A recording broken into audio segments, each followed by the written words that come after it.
91 Mary, take two, Mark. From the clown that made you cry to the serious man that made you laugh, welcome to the wonderfully wacky duality of Robin Williams.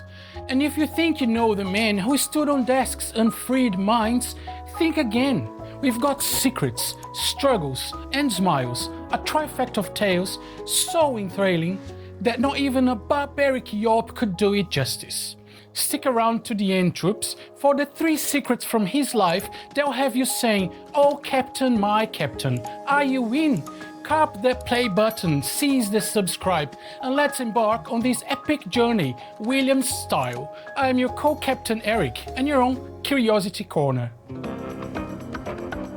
In a world saturated with scripted punchlines and predictable slapstick, one man dared to dance to the beat of his own drum. Sometimes literally. Robin Williams wasn't just a comedian, he was a whirlwind of spontaneous wit, inhabiting characters that left us in stitches, and yet he always seemed to be hiding a hint of melancholy behind that twinkling smile. You might think you know Robin Williams, the man who brought Mrs. Doubtfire to life and taught us that carpe diem wasn't just something you say when trying to impress someone at a party. But let's scratch beneath the surface, shall we? The man was an enigma, wrapped in a riddle, sprinkled with stardust, and shot out of a cannon straight into our hearts. I bet you're wondering how this cosmic comedian, this jester with a gold heart, rose to such dazzling heights. Well, hold on to your hats, or lampshades, depending on which of his many characters you're channeling right now.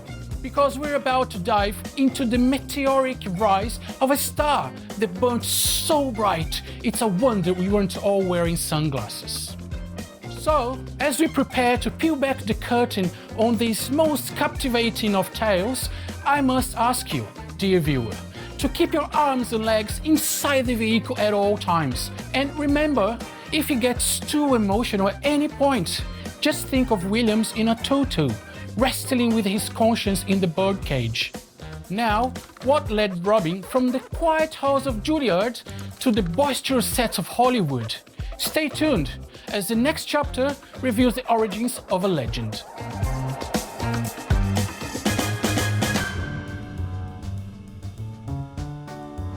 Before the Oscars, before the accolades and the adoration, there was a young man performing mime outside the Metropolitan Museum of Art for spare change. Yes, mime. Imagine the man who would one day have the world hanging on his every word, starting out in silence. It's like learning your favorite heavy metal band started as a barbershop quartet. Robin's ascent began on the precipice of chaos in the stand-up comedy scene of the 1970s. In this realm, only the sharpest wit and quickest reflex could survive. He was dynamo, channeling what seemed like centuries of characters in mere minutes. But how did this rapid-fire humor translate to a sitcom about alien from Orc? It's like using a Ferrari to deliver pizzas. Overqualified, but delightfully overperforming. Mork and Mindy wasn't just a hit, but a cultural phenomenon. And it didn't just put Williams on the map, it had him jumping right off it and into our laps. But with such explosive start, how did he navigate the perilous transition from small screen to silver screen? The answer involves more than just a lucky pair of rainbow suspenders. As we leave the safe harbors of TV land, we're about to set sail on the tumultuous seas of Tinseltown. And let me tell you, it's a place where you're just as likely to find a shark in the water as you are to find a star on the boulevard. So, what's the story behind Robin's first big break-in film?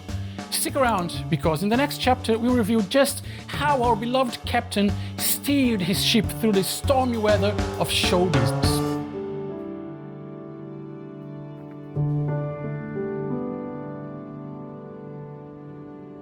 Now, let's tone down the laughter for a moment, shall we? Behind the mask of every great comedian often lies a battlefield of personal demons. For Robin Williams, the spotlight was bright, but sometimes the shadows he cast were dark and long. You see, dear viewer, the clown's tear is not just a cliche.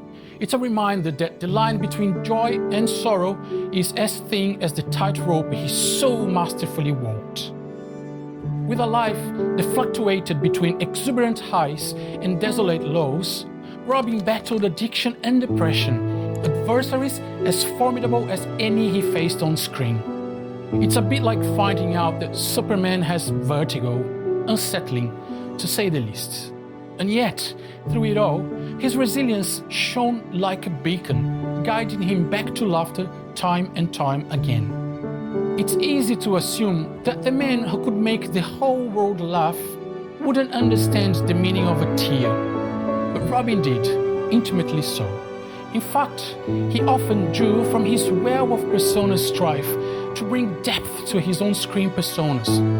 It's a classic case of art imitating life. Or is it life imitating art? It's so meta that even this narrative feels like an existential crisis. As we leave the sad side of his journey, we can't help but wonder, how did these challenges shape the man we saw on the big screen? How did they sculpt the performances that have etched themselves into the annals of cinematic history? For answers, or at least for a few more cleverly crafted questions, join us in the next segment as we delve into the cinematic impact of the man who was much more than Mrs. Doubtfire's face beneath the icing. If comedy were a kingdom, Robin Williams would surely have been its jester king. His scepter a microphone, his throne a stage of endless possibility. You know, in a less metaphorical sense, he practically was ushering in an era of stand-up and screen performances that turned the conventional on its head. He took the rulebook and ripped it up. On the silver screen, he wasn't just an actor, but a force of nature. This chameleonic presence could evoke belly laughs or profound silence in a mere shift of expression. From the irreverent "Good morning, Vietnam" to the poignant Dead Poets Society. He didn't just act in movies, he gave them a pulse. And let's not forget his voice acting, where he made a cartoon genie feels like the friend we always wished we could call up for a coffee, or three. But let's break the fourth wall for a moment, shall we? I mean, if Robin were here, he'd probably be doing impersonations of me, doing impersonations of him, and we'd be here all day.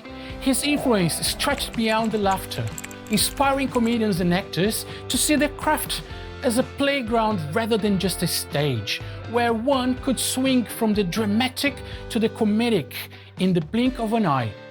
As we wrap up this chapter on Robin's seismic influence, you might ask yourself, what could possibly follow such a storied career and life?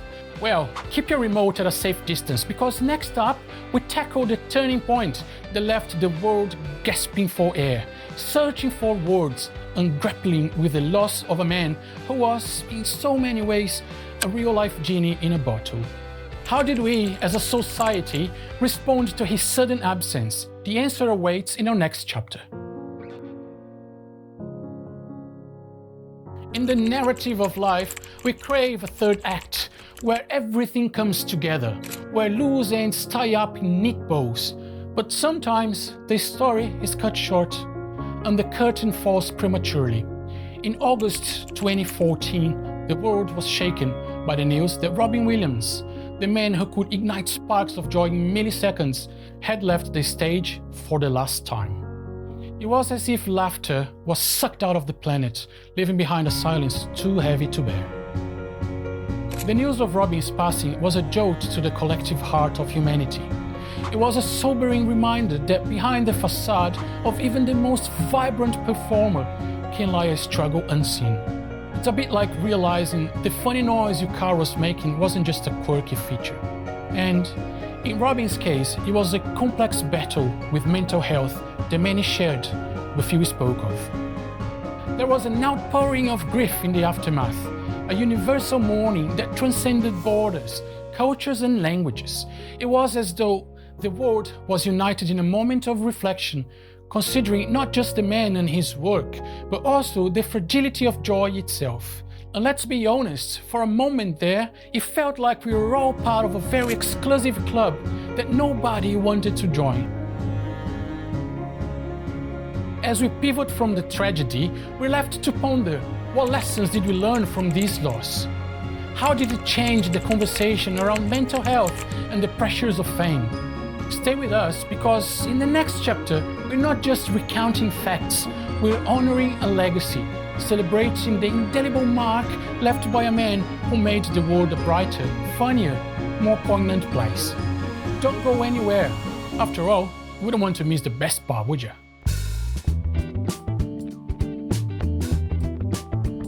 Imagine, if you will, a treasure chest filled not with gold or jewels, but with the little-known quirks and tales of Robin Williams. It's different than the kind of chest you need a map to find. You just need to ask the right historian, or in this case, your very informed narrator. So, let's dust off the lesser-seen portraits of a man who was as complex off-screen as he was captivating on it. First up, did you know that Robin Williams was a devoted gamer? Yes, his thumbs were as agile as his mind, dancing across the controls with the same fervor he brought to his roles. He named his daughter Zelda, not after F. Scott Fitzgerald's wife, but after the princess in the iconic video game series, a move that's as endearing as it's nerdy. And let's face it, in the Venn diagram of vectors and gamers, that's a pretty heartwarming overlap. Here's another gem. Robin Williams didn't just master languages and accents in his performances, he was also fluent in French. Perhaps in an alternate universe, he might have been the most charismatic French teacher the world has ever seen. Ne sais pas? Imagine conjugating verbs with the same enthusiasm as shouting, "Good morning, Vietnam!" Now, that would make high school a whole lot more interesting. Last, but certainly not least, Robin was an avid cyclist. When he wasn't dazzling audiences, he could be found pedaling through the streets, often incognito. It's a bit like Superman swapping his cape for lycra and trading flight for a bike ride. Though, one could argue Robin's superpower was making people happy, no spandex required.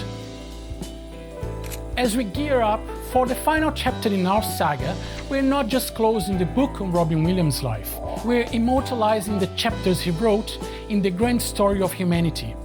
So, what does the legacy of such a multifaceted man look like? Let's turn the page to find out, and remember, in storytelling, the end is just another beginning. As we've journeyed through the roller coaster life of Robin Williams, we've laughed, we've pondered, and perhaps some of us have even cried. Don't worry, your secrets are safe with me. Now, we arrive at the part of the tale that, while it's the end of our little narrative, it's about the enduring echo of Robin's legacy. It's the part where we realize the legends never really leave us, they simply find a new stage in our memories. Robin's body of work is a kaleidoscope of brilliance. Each performance, a fragment of color contributing to a dazzling legacy that continues to inspire comedians, actors, and dreamers. It's as if he left a playbook for future generations, a guide on how to reach for the stars while keeping your feet on the ground and possibly your head in the clouds. And let's break the fourth wall one more time, because I have a sneaking suspicion that Robin would have enjoyed our little chat. He might even throw in a joke or two, leaving us with that familiar ache from laughing too hard. His legacy is not just in the films and the stand-up specials, but in the laughter he left in his wake, the kind that bubbles up when we need it most. As we part ways, dear viewer, remember that the stories we've shared are just the tip of the iceberg, a prelude of the symphony of chuckles and guffaws that is your own exploration of Robin Williams' genius. So, I'll leave you with this final thought. In the grand theatre of life, may you play your part with even a fraction of Robin's fervor, and should you ever feel the pangs of sorrow, just press play on one of his films and let the man himself do what he did best. Remind you of the joy of being alive. And there you have it. If you've journeyed with us this point, Consider yourself seizing the day in true Dead Poets Society fashion. You, my friend, are extraordinary. Not just a legend, but a captain of this narrative ship. Now, before you sail against the current to your next adventure, be sure to gather your rosebuds by living a life of historical proportions. And, oh captain, my captain, don't just march to the beat of your own drum. Hit that subscribe button with a flourish worthy of Mr. Keating himself. Poets, philosophers, dreamers, lend me your clicks. Remember, in the decisive play of YouTube, you contribute a verse, make it a memorable one. And if you're anything like me, I'm sure you love Robbie and his mesmerizing talent. I hope you are moved by his heartfelt homage. And since you're here, what about this one? I'm sure you love it too. See you in the next video. Keep seeking knowledge and stay curious, my friends.